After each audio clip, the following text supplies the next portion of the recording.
kill one to save many has been the fundamental principle of keeping the society safe, allowing you to debate safety against North Korea because someone is out there saving the South Korean country. Hear, hear. We have to go to the military. It's the more reasonable to win war at the expense of soldiers' lives, and I would like to explain that in my extension. But before I move on, let me engage with the opening half. Right? Firstly, they're talking about forcing selflessness. Well, already in fact, when these soldiers are opted into these war situation, kind of proves that they're willingly out there to have less of them, right? It already proves, and we already assume that, you know, they are giving up some part of their important lives, and they're risking their lives to save your country and fight in the front line of that. So why forcing a little bit more selflessness, which can especially turn the entire momentum of the war become so like problematic in this sense, right? If it's the only way to win the war, if it's only way to save millions of lives of civilians is to suicide, then why not, like, then we should recognize these soldiers even more to extent where they would have more like morals in their an honorable death, right? Secondly, they also talk about these moral issues. We don't exactly understand how, you know, voluntary suicide will make enemies think that they're stronger. Yes, because it will even worsen the morals of these like situation. When you think about it, like they've been working so hard to capture these soldiers, but then it left nothing because they started suiciding. Like that will entirely shaken up the moods of the enemies itself, which is even better for, you know, states level, like who's fighting to, like, who's striving to win the war, right? Thirdly, they also talk about, you know, state abandoning you, like this fluffy idea of message, right? Like rescue missions. First of all, we question the possibility of rescue missions in the first place. The war is already losing. The meaning, like, captured soldiers are out there already proves you that you're failing in, you know, winning the entire war momentum, right? You cannot even possibly rescue and put millions of tanks into saving just simple like 100 captured soldiers in the first place, right? But even if like it's possible, we think that like it will take many days to reach to the center core army that these captured soldiers are like located into, which is a complete waste of resources, right? Instead, you should focus more in like building up your armies, or building up your like tanks or weaponries, or changing in your war strategies to make sure that your civilians are safe, which is the utmost priority of the state, right? Fourth level, I think they have a contradiction within the opening opposition, right? First speaker tell you, information not important because military war strategy sometimes change. Second speaker tells you, because these like military like soldiers have crucial information you can sacrifice. What is their stance? Fifth level, they're talking about, you know, soldiers are trained to withstand torture, which is not true because torture tactics are unbearable to human beings. No sleep for 72 hours, no food, or even beating up. And when you're tied into these kind of oppressive situations, you are somehow be forced to tell the important information and military confidentials, which is crucial in modern warfare, which I would like to explain in my later on, right? Sixth level, they talk about political issue. I don't understand, like, how does that exactly like bring up the political like consensus about how to utilize these captured soldiers or whatnot? Because I will tell you later on, which is included in my extension as well, I will tell you how these capturing of soldiers suicides will make more peaceful settlements and peaceful resolutions, right? So rather than moving on to our Tim's case, before I move on, closing, no? If you have any? If self-sacrifice is... So firstly, why should we prioritize the winning war over captured soldiers' lives? I think that in wartime situations, millions of lives are especially like depending on it. Like the fate of your entire country is depending on the hands of these soldiers who's been captured, right? Because, you know, it's an urgent, like ticking bomb situation. Either your soldiers are dead or millions of civilians are dead, right? The calculus that the state has to make is very, very different because, you know, state has to make utilitarian calculus. If someone has to be dead, then would you rather choose civilian deaths over like soldiers' deaths? Because who have already opted in to sacrifice your own life to fight for your country, to save your country, right? We think, especially especially when your soldiers are captured. It's the worst case scenario that could ever happen in war field, right? There's no way to back up. It's the last resort that these countries has, right? Unfortunately, if we are located in that situation, the state has to make choice whether to save civilians' lives over soldiers' lives. And we think already protection mechanism is falling apart. And we have to entirely change the momentum of war momentum, which I will prove how does that happen in my second extension, right? So next, moving on, how suicides will be effective in winning the war, and furthermore pushes for peace settlement. We think soldiers hold key information related to military confidentials, right? This has been briefly mentioned by opening government, but I'd like to expand that to a little bit more further, right? They have this type of war strategy or territorial characteristics. They've been talking about how war strategies changes over time. However, the fundamental difference is that they don't change overnight because it requires millions of discussions, especially when you're up in the general level. You have to go through many paperwork to just unify and have consensus on how to deal with this growing enemy, right? We think it's these kind of information that soldiers already acknowledge are crucial in shifting the entire momentum of the war. Especially in modern warfare, it's not a matter of how many ground troops you have. It's rather of information and building strategies, right? My best case scenario is when soldiers are tortured, they don't tell information. But worst case scenario is that when soldiers reveal information, the war you lose the war, right? We think that either case scenario, it's the race to the bottom. We think it's more safe to say that if soldiers commit suicide, it's a better way to entirely shift the war momentum, right? Plus, we think states are less incentivized to hold on to hostages anymore because now that we see a lot of instilling fears like ISIS beheadings, beheadings of generals and journalists, we think this has been the most prevalent war strategy in modern warfare. And this will change because states now recognize it's not significant anymore to capture these soldiers, so they will push for more other alternatives, resorting to peaceful resolutions or hasten up, the process of war. Therefore, we're extremely proud to propose. Thank you. Okay, basically what we're going to do in closing opposition is we're going to take the premise of the opening government, saying that soldiers have to be, they have opted into selflessness and dire selflessness is needed and required out of these soldiers. And we think that's exactly why we can require and recommend them to endure the tortures and ask endure and stay there even if they want to commit suicide and opt out of that situation of having to endure the tortures. And we would like to ask them to keep information inside, and we would at the same time endure these personal discomforts and difficulties so that we will be able to win the moral high ground of the war, and we will be able to win the war in the end with better domestic will and better sensationalized patriotic stories. We will be able to fight the war better. That's the premise opening opposition starts with, and that's how we distinguish ourselves from opening opposition, and that's how we change this debate and shift this debate, right? So having this said, first I'm going to answer the government bench as a whole, right? The government bench as a whole was very consistent because the member of government really wasn't quite different from the opening government, right? They had two characterizations of the soldiers. First of all, they were kind of very sure that all the soldiers who are captured as prisoners of war, right, POWs, are probably the ones who know very much about the tactics, the military strategies and geographical locations of the bases. When we asked them to contextualize what kind of key information they know, what they could come up with, or where they were going to, or where their military bases were. We think these kinds of information are not the goals of of these countries or villains trying to capture POWs, because these kinds of information are very easy to obtain even without asking people, right? Because we use drones, or we can just go there and see that there's a military base, because when you're fighting on ground, you can very easily see where the military base is, right? So strategy and tactics, these very trivial information that the opening government was busy defending themselves on are not really the goals of people capturing POWs. Why they capture POWs are very simple. Because they want to stay out really sensational, and at the same time they want to tell these horrifying stories of how we torture the POWs, and at the same time how they're so strong, right? But we think as the opening opposition pointed out, we're only giving them more incentive to do so, because when the POWs are so scared to death, they succumb to these enemies, and they're not going to be be remaining patriotic,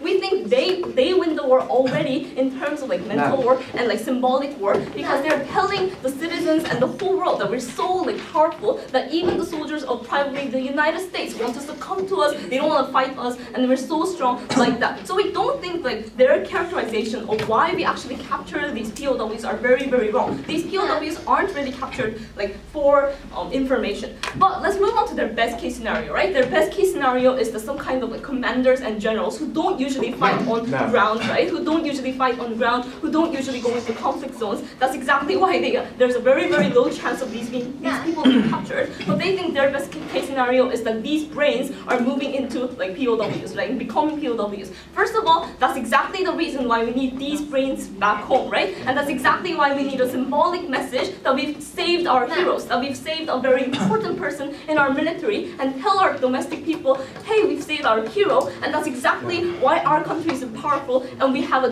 better chance of winning the war, that we're capable of winning the war, and we're better than the enemy. So we have to, we think even their best case scenario, the opposition is taking the debate. But moving on, like let's... tactics. Oh, no, sorry. And then moving on, like they've also talked about like how like in the case of like military when there is losing the war, this was like kind of the contribution the member of government trying to add, right? Like in the case of losing the war, when we're already losing and we have to make a choice between the civilians and the war, and between that and the like single lives of soldiers, we probably lean towards like civilians and other cases like winning the war rather than the soldiers, right? Like, first of all, we don't think like basically asking the soldiers not to commit suicide but endure torturing does not equate we're going to go and save you. So we don't think the member of government's premise that if we make them like stand there and like endure torture and that's what we recommend them, that equates the government has to like cost the bargaining cost to go in and save these people. Because beyond the opening opposition is that even in the worst case scenario of closing opposition, we believe that even in the worst case scenario of these like soldiers not being saved and not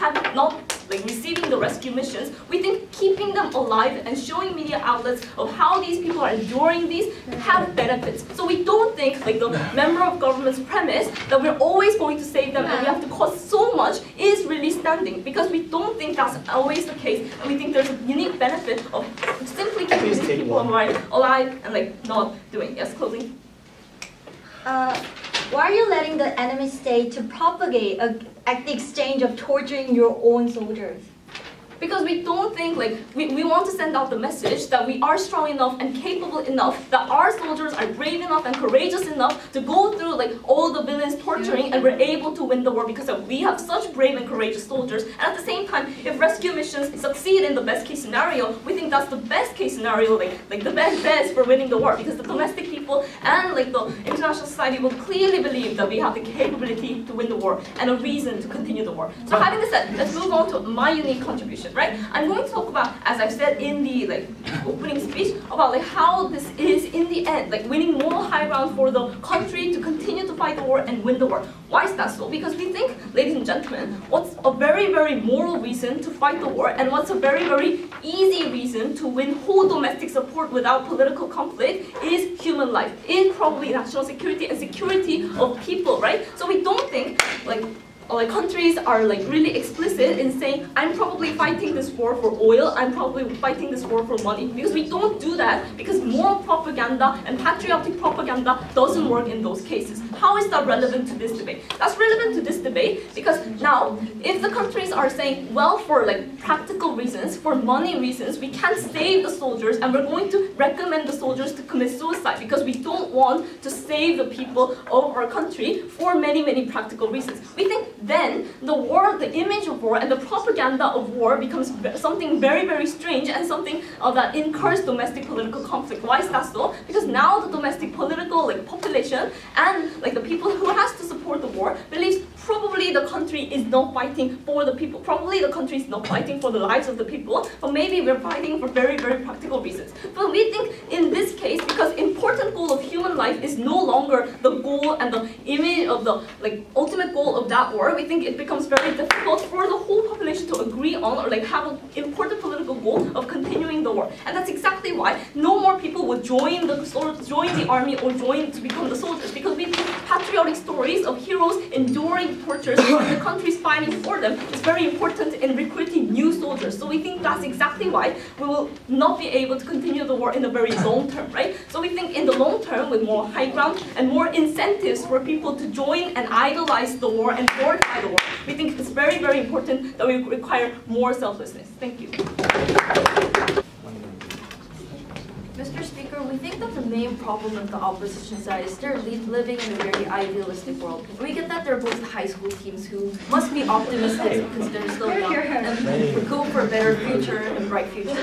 However, we think when it comes to war, we think that war is all about trade-off. It's all about population, which is the reason we can never save everyone, which is the reason why sacrifices are necessary. And as the government, we are willing to make calculations because we want to end the war as soon as possible, because we want to make sure that the minimum amount of people are sacrificed. And because we are living, and we are the people who are living in the realistic world, we know that war is all about trade-off. And as a government side, we are willing to make that trade-off through calculations and go for the side that has the least amount of harm. And in the case of let's look at what the government opening side has talked about first. They said that in war there's no such thing as certainty in war, and they said everything, no thank you, is uncertain. But while we still agree to that, we think that there's a percentage of certainty existing. They said that even though we're not certain that we're going to win, UNSC will still intervene in other countries. We think that that is because they have already gone through calculation. Even though uncertainty exists, we think that 95% of certainty is different from 5% of certainty. We think that as a government, we are willing to make those kinds of calculations. And also, we think that when the second speaker of the opening side came up and told, and when his first and second clashes, which is supposed to be clashing with our side, was actually clashing against each other, that was when their side already failed. Because they said that soldiers, it's okay that even if some soldiers are sacrificed to go in and save the soldiers that are captured, because they hold crucial information. So it's okay even though if one or two soldiers get sacrificed in the process of rescuing.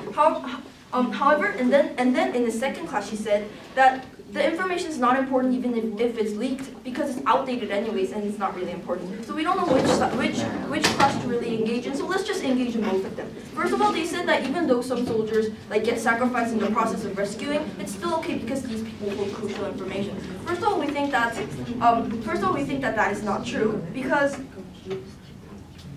we don't, like the opening said, we don't know exactly where the soldiers are. We don't know exactly if the soldiers are really captured or if they killed. But second of all, even if we know where they are, they're probably in the heart of the enemy's military base, Mr. Speaker, which means that it's going to be extremely hard to invade into that. It's going to even be more hard to rescue that person, which is the reason why it's almost impossible to rescue a soldier once they are captured. So the whole government message and the whole rescuing plan they talked about is not even possible in the first place. Because even though we know exactly where the soldiers are, they're probably going to be in the heart of the enemy's military base. So if we're going to rescue that one person because the information that they're holding is so crucial, then we would need hundreds of soldiers from our side to go and sacrifice and risk their lives in order to save this one soldier, which we think is not going to happen under the realistic calculation of the government, of our side's government. And now let's engage to their second clash, which is that information is outdated anyways. Now the opening side told you that there are consistent information that don't change, like geographic information or what. But our member has even more deeply told you that their military strategies are complicated, Mr. Speaker, especially in contemporary war, because technologies have evolved and whatnot. We think that military strategies are not something that are established overnight. We think that they're planned for years and years, which is the reason why it's wrong when they say it will be outdated as soon as the person is captured, because these are plans that were planned for 5 years, 10 years, Mr. Speaker. They cannot be changed overnight because we have spent so much time on this, and it's even more harder to come up with the next plan, which will come out in 5 or 10 more years. So we think that their argument coming is not standing at all in today's debate. No, thank you. But second of all, now let's go to the closing side and engage them. Mr. Speaker, the reason torture is called torture is because literally it is torture torture, which means that it goes beyond human endurance. Because we are soldiers, it doesn't mean we are robots, Mr. Speaker. But if we're tortured for days and days, the whole reason why torture exists is because no matter what your identity is, we're trying to get information out of you by going beyond the boundaries of what a human being can endure. So we don't think it's really important if you're a soldier or if you're trained to endure torture or not, because the whole meaning and purpose of torture is to go beyond that human boundary and get information from you. So we think that it is very irresponsible and cold-hearted for the closing side to say, let's just make them endure that torture because they are soldiers and they have to be, they are trained to endure pain anyways. Before I go on opening. Ma'am, so you claim that these soldiers that are captured are located at the base of the enemy's base, but then why are you so willing then to save the civilians which are located at the exact same area? We think the civilians are different from soldiers because soldiers are the people who opted in and voluntarily opted into the process of saving their country and sacrificing their life. Whereas in case of civilians, government's first responsibility is to take care of their lives. And in order for the government to fulfill their first and most important responsibility, they have to go in and save the civilians. We think the civilians are very different from soldiers, and that's what from the opening consistently told you. We think that the characteristic is different. Like if one soldier is in the base of another enemy zone, we think that soldier, because they already opted in and conceded that they are willing to sacrifice their life for that country, we think that soldiers and civilians have to be differentiated as the government side has consistently been telling you. But now let's go on to the clash, and let's look at the clash by comparing the models of both sides and comparing what will happen. What will happen in their best case scenario? First of all, these soldiers are going to be left for torture because, as I told you, rescuing plan is not possible from the first place. And then you just give them hope that maybe one day your country will save you, but just get tortured until your country maybe saves you because you're a soldier and you have to endure torture. We think that as I already told you, this is not going to work because torture it doesn't matter whether you're a soldier or a civilian. It just matters whether you're a human or a robot. And also, as our member has raised in her POI, we think that torture is giving more room for propaganda. They're trying to take it all again, Mr. Speaker. They said that enemies are going to use torture to show people that they are superior and to threaten other people. And then they said that the people in home will look at that and say, oh, our soldiers are bearing torture, we should fight against, and they will suddenly become more courageous. We think that these two scenarios are not going to happen in the same place. We think that if the enemy is using this to threaten our side, we think that our side is going to be actually threatened and be scared that our soldiers are getting tortured, our soldiers are feeling pain, and they are dying every day. We think that rather it would raise the courage of our military if our soldiers voluntarily kill themselves, if they voluntarily commit suicide and die with dignity, rather than maybe hoping for maybe one day our country will come and save us, which is not going to happen anyways. And also, we think that as our side has told you, we think that we think that the best case to end the war is when the enemy side sees no more reason to capture our soldiers and kill them because they're going to die with dignity in the first place. We think that this is the best way to end the war quickly, and this is the kind of calculation that the government side would like to take. I enjoyed the speeches of the men, especially coming from the opening government, about how they knew so much about the military, about the medals that they may earn, right? However, the closing opposition would like to say that we concede to the fact that soldiers can be selfless, should sacrifice, and work for the country. And in that logic, ladies and gentlemen, we have a fallacy from the government side, because they merely told us that they deserve the gold medals, they deserve the medals, and because they're so glorified and full of dignity, right? However, they made no link as to why committing suicide in itself is the only way to have that glory. We think on the closing opposition, the real way to really have that gold medal is to make sure that the interest of the war is served. And that interest of the war, ladies and gentlemen, is not merely killing yourself in order to not give information to other people. The real interest of the war is to make sure that we have the full support of the public. And we consider the public, ladies and gentlemen, we think the closing opposition has mainly two ways to refute the government side as a whole. Because we don't see a point in really refuting to the point of the closing government, because they really gave you all the extensions farther away from the opening of government, right? Firstly, ladies and gentlemen, sensationalization. We think on the government side, we have many possible potential and tangible benefits at our position, tangible benefits. It's like the glorification that we can have with the fact that these people are not killing themselves, not committing suicide, but rather they're enduring the pain. We've heard from the government side, the closing side, torture is torture. Yes, exactly, ladies and gentlemen. Torture is torture. People are being drowned, not being starved, and having sleepless nights. That's exactly what we think that we're going to be able to glorify these people with, right? We're going to see that the enemy's incentive, and the enemy's initiative to really threaten these people, threaten the enemies in order to suppress their notice, is actually going to be overturned when we see that the soldiers are enduring the pain and having their own dignity kept against the face of the enemies. That is how we keep our dignity in our society. We're not just going to let people down because we understand that once we say that committing suicide and killing yourself because you're aware of the fact that the enemies are greater than you and they'll be able to extract information, they'll be able to do things to you to manipulate, that in itself is a submission to the enemies.